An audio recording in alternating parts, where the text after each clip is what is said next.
j'espère que vous allez bien. Je suis ravie aujourd'hui de vous retrouver pour une vidéo, comme vous avez pu voir le titre, de bilan de challenge de printemps et la présentation du challenge d'été. Alors au moment où je vous filme cette vidéo, le challenge d'été n'est toujours pas sorti, donc je vais séquencer cette vidéo en deux parties, c'est-à-dire qu'aujourd'hui je vais vous filmer la partie sur le bilan du challenge du printemps et au moment où Eline sortira le challenge d'été, je vous reprendrai pour vous filmer cette partie et vous présenter ce challenge. Pour commencer, c'est donc un challenge qui nous est présenté par Eline du compte Instagram Mes Livres de Poche. Je vous le présente à chaque saison, son challenge vraiment. Je participe à tous ces challenges depuis qu'elle a commencé à le sortir. D'ailleurs, je vous l'ai dit, je crois dans la dernière vidéo, mais le premier concept, enfin la première fois qu'elle a sorti, c'était pour le printemps, je crois, ou pour l'été. Et je l'ai aidé à faire un petit peu ses catégories, donc je suis ravie de voir aujourd'hui que ce challenge se poursuit et j'y participe bien entendu avec grand plaisir à chaque fois. Pour celui-ci, le titre était Renaissance littéraire, donc c'est le challenge qui se fait du 20 mars jusqu'au 21 juin, donc pour le printemps. Dans ce challenge, Eline nous a préparé 8 catégories, donc il y a un titre de catégorie, un livre à caser, et voilà, je crois que c'est tout. En fait, je pensais avoir autre chose à vous dire, mais non, pas du tout. Et donc on va tout de suite commencer avec la première catégorie qui est légèreté des beaux jours. Et donc là il fallait tout simplement présenter un livre, lire un livre avec une femme en robe sur la couverture. J'aurais pu en mettre plusieurs, mais j'ai choisi de placer Au bout du rêve, le Twisted Tale, écrit par Farah Rochon, publié aux éditions Hachette et Rose. C'est tout simplement la réécriture de La Princesse et la Grenouille. C'est et si Tiana avait conclu un pacte avec le maître des ombres, et si donc son père était revenu à la vie, mais que en échange, vous doutez bien qu'un pacte, il y a un échange plus ou moins équivalent. Rien que pour la beauté du livre, j'ai envie de vous le placer dans toutes les vidéos et de vous le montrer, puisque comme vous pouvez voir, je le trouve absolument magnifique. Donc ça, c'est la version hardback, la version collector, puisque si j'enlève la jaquette, il est comme ça. Je trouve ce vert absolument magnifique, vraiment je le trouve trop beau.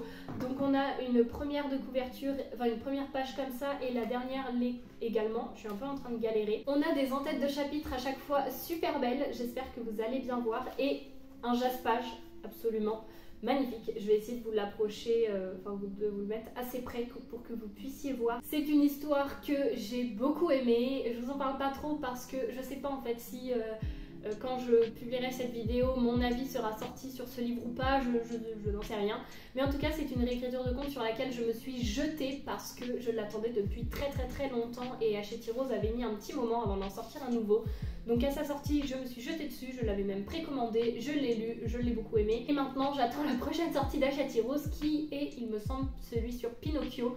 Et je ne sais pas du tout de quoi il en retourne, on verra bien. Je vais pas m'affoler avant l'heure, mais en tout cas, j'attends leur prochaine parution avec impatience. La prochaine catégorie, c'est l'heure de la récréation. Et donc là, il faut tout simplement présenter un livre avec un enfant sur la couverture. On va pas du tout être sur quelque chose de joyeux, je tiens tout de suite à vous le dire malgré le titre, c'est l'heure de la récréation, mais j'ai aussi trouvé un lien aussi avec ce titre-là. C'est tout simplement Marion, 13 ans pour toujours de Nora Fraisse. Rien qu'au titre, vous vous en doutez bien que ce n'est pas quelque chose de joyeux.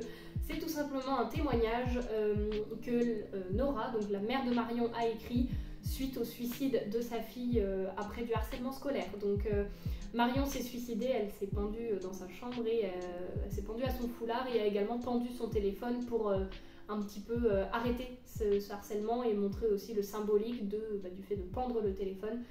J'ai lu ce témoignage qui doit faire 180 pages, j'ai pleuré pendant les 180 pages, ça a été très poignant, très émouvant, très bouleversant, c'était assez dur à lire. Mais je pense que ce petit témoignage qui est quand même assez court doit être lu par tout le monde. La troisième catégorie, c'est Girl Power or Not. Et donc là, il faut tout simplement présenter un livre où le personnage principal est un homme. Et donc là, j'ai tout simplement décidé de vous parler d'une saga de manga que j'ai commencé il y a peu, mais que je dégomme quand même pas mal. Il s'agit de Berserk, écrit par Kentaro Miura et ici publié aux éditions Glénat. Je ne vous ferai pas l'affront de vous faire un résumé parce que j'ai peur de partir trop loin, j'ai peur de dire trop de choses, j'ai peur de m'emmêler les pinceaux. En plus à l'arrière il n'y a pas de résumé, je crois qu'il y en a un peut-être à l'intérieur de la première page. C'est écrit, il porte une épée plus grande que lui, il est muni d'un bras artificiel en acier, Guts, le guerrier, est enrobé de feutrine noire. À son passage, déluge de sang et montagnes de cadavres lui font place. Pour le moment, j'en suis au tome 16, mais là où quand vous verrez cette vidéo j'aurai forcément avancé puisque je compte en lire un voire deux aujourd'hui, mais en tout cas voilà, pour le moment j'en suis au tome 16. C'est une histoire qui m'a fait pleurer, qui est dure, je tiens à le dire, c'est averti, c'est pour public averti, donc faites attention, il y a des scènes explicites, des scènes de violence, des scènes de viol, j'arrive plus à parler. Et c'est, comme je vous dis, c'est pas tout beau tout rose, il faut être prêt et il faut savoir dans quoi on s'embarque un petit peu pour le commencer. Donc si jamais ça peut vous gêner, faites attention avant de vous lancer dans ce livre, mais en tout cas l'histoire est très profonde, l'histoire est très intéressante. Et là je commence un petit peu à découvrir plein de choses et je me dis mais mon dieu, mais waouh. Donc je veux pas trop vous en dire, mais j'ai placé ce livre dans cette catégorie. La prochaine catégorie, donc la quatrième, c'est un petit sucre dans votre thé. Et donc là, il fallait tout simplement continuer ou commencer une saga Cozy Mystery. Et là, j'ai complètement triché, à peu près, hein, on va dire. C'est que je ne lis pas de saga Cozy Mystery. Donc le but n'était pas d'acheter une saga Cozy Mystery pour la lire pour le défi, on est bien d'accord. Sachant que je n'en lis pas, je n'allais pas juste l'acheter pour le lire pour... Enfin, c'était ridicule. Mais j'ai pris cette catégorie dans le sens où commencer ou continuer une saga. Je me suis arrêtée là. Et donc dans cette catégorie, j'ai pu valider de Sang d'écume et de glace le tome 3 puisque j'ai terminé donc la saga de Seg, de Sang d'écume et de glace. C'est écrit par Alexiane Delis et c'est publié aux éditions Michel Lafon. J'ai adoré. C'était pas un coup de cœur, mais j'ai adoré. De toute façon, c'est Alexiane Delis, donc voilà. Je peux pas vous en dire trop pour le moment, mais vous le verrez un peu plus en détail en avis lecture. Mais c'était trop bien et je suis trop contente, j'ai terminé cette saga et je suis trop triste par contre d'avoir quitté les personnages. L'avant-dernière catégorie, c'est Miss Météo n'a pas dit son dernier mot et donc là il fallait présenter un livre qui se passe lors des beaux jours et j'ai tout simplement décidé de placer le livre pour changer de ciel pour mieux voir les étoiles de Sandra Martineau, publié aux éditions XO. Et c'est tout simplement une histoire où il y a une jeune parisienne qui se retrouve héritée d'une grande maison en campagne. Et en fait, elle va y aller pour voir un petit peu combien peut valoir cette maison. Et en fait, c'est une écrivaine qui a le syndrome de la page blanche au moment où on la suit. Et tous les gens du village ne veulent pas de cette parisienne au risque qu'elle ramène un petit peu tous les parisiens, tous les bobos parisiens comme ils les appellent, etc. Dans leur petite campagne, ils ne veulent pas de ça, donc ils mettent en place des stratagèmes un petit peu pour la faire fuir, ce qui marchera plus ou moins. Je vous laisse découvrir si jamais l'histoire vous intéresse. Je ne m'attendais pas à apprécier autant cette histoire. Pour moi, ça a été vraiment une histoire où j'ai pu pleurer, c'était profond, on aborde la maladie, on aborde énormément de choses, vraiment. On aborde la famille, on aborde beaucoup de choses, mais avec tant de légèreté, les secrets de famille aussi. Et pour moi, il m'a fait autant rire que pleurer, dans le sens où c'est beau. En fait, c'est beau et c'est un peu triste, mais c'est beau la transmission, tout ce qu'on peut donner un petit peu aux générations différentes ou même entre personnes, comment l'entraide peut être mise en place. Et franchement, moi j'ai trouvé ce livre très beau. Il me fait vraiment penser à l'été. Pour moi, c'était un petit rayon de soleil. Je me rappelle quand j'étais dans cette lecture, en fait, quand j'y repense, vraiment je vois ça comme un roman ensoleillé. Et parce que dans cette campagne, ça donne vraiment cette image. Et pour moi, voilà. C'est pour ça que je l'ai placé dans cette catégorie. Et moi, la thématique qui m'avait intéressée au moment où j'avais lu le résumé, parce qu'on me l'a donné, ce livre, c'était tout simplement une histoire d'héritage dans une grande maison en campagne. Moi, il m'en faut pas plus, c'est vraiment quelque chose que j'adore.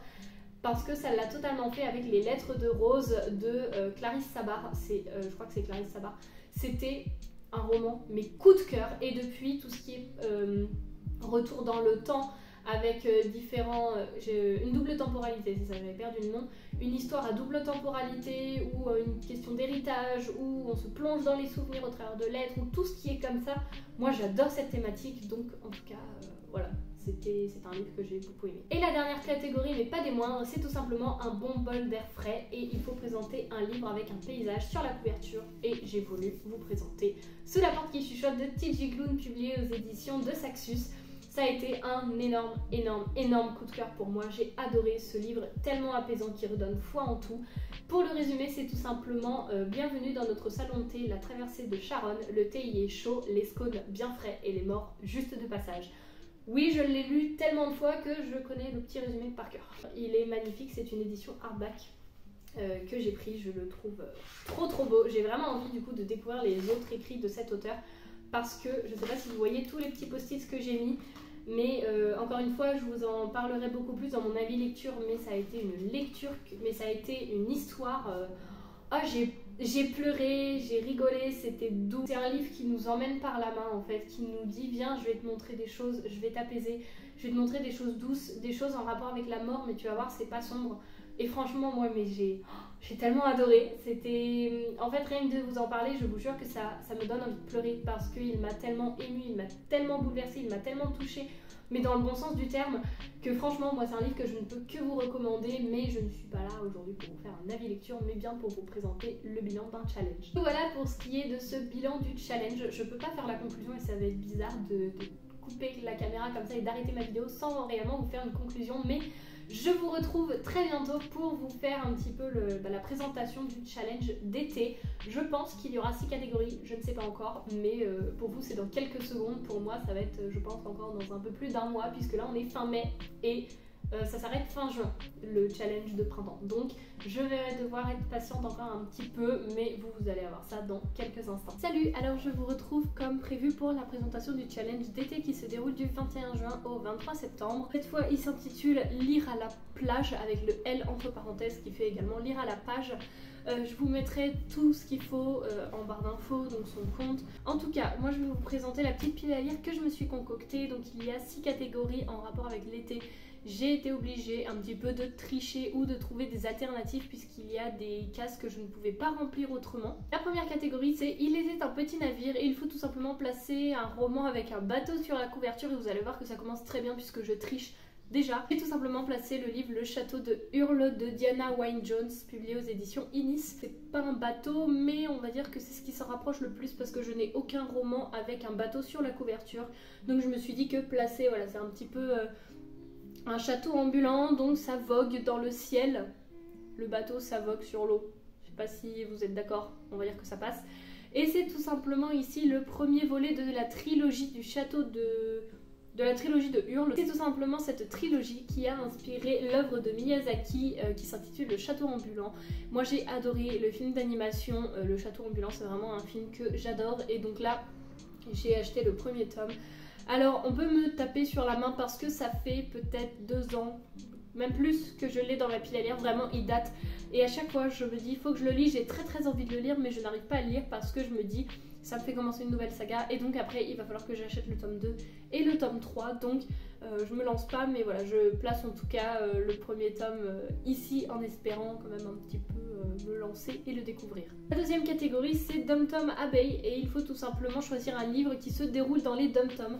Encore une fois je vais tricher parce que voilà, je n'avais pas trop de livres vraiment ciblé, mais en tout cas j'ai choisi un livre qui se déroule dans une île. Je me suis dit que ça pouvait passer.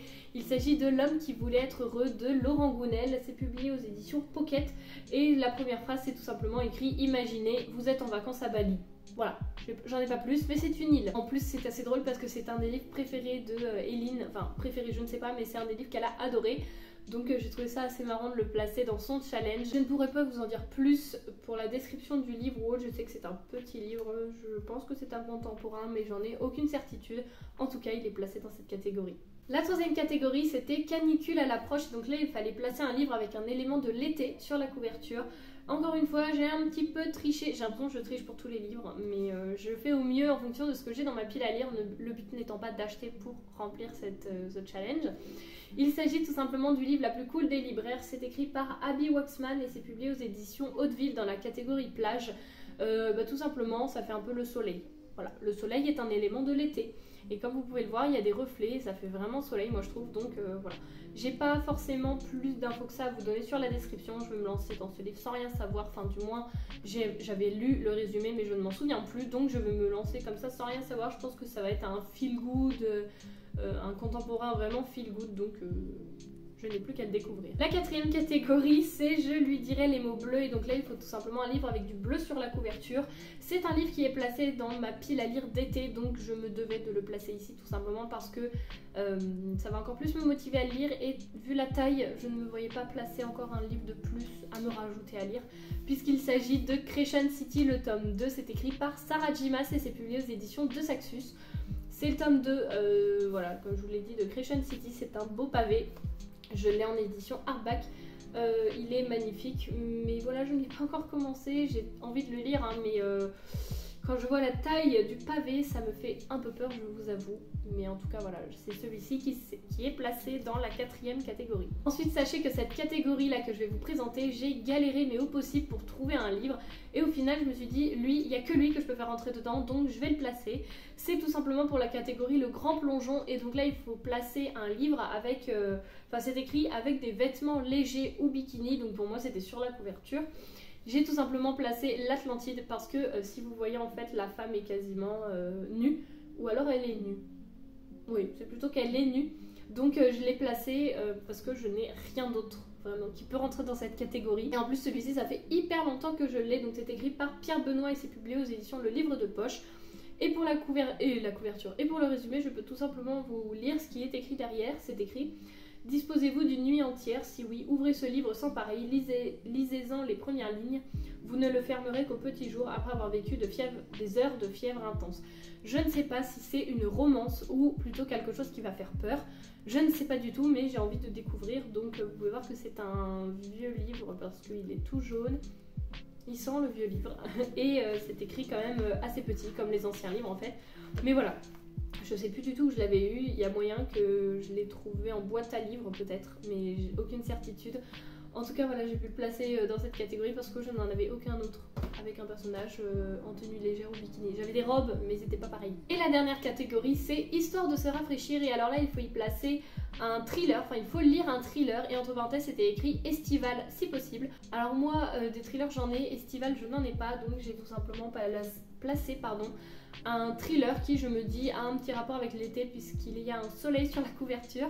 Il s'agit de Rêves et cauchemars de Stephen King, c'est publié aux éditions Le Livre de Poche et c'est tout simplement un recueil de 20 histoires, comme c'est écrit, pour explorer les territoires connus de Stephen King et rencontrer ses créatures les plus inquiétantes, les plus bizarres ou les plus monstrueuses.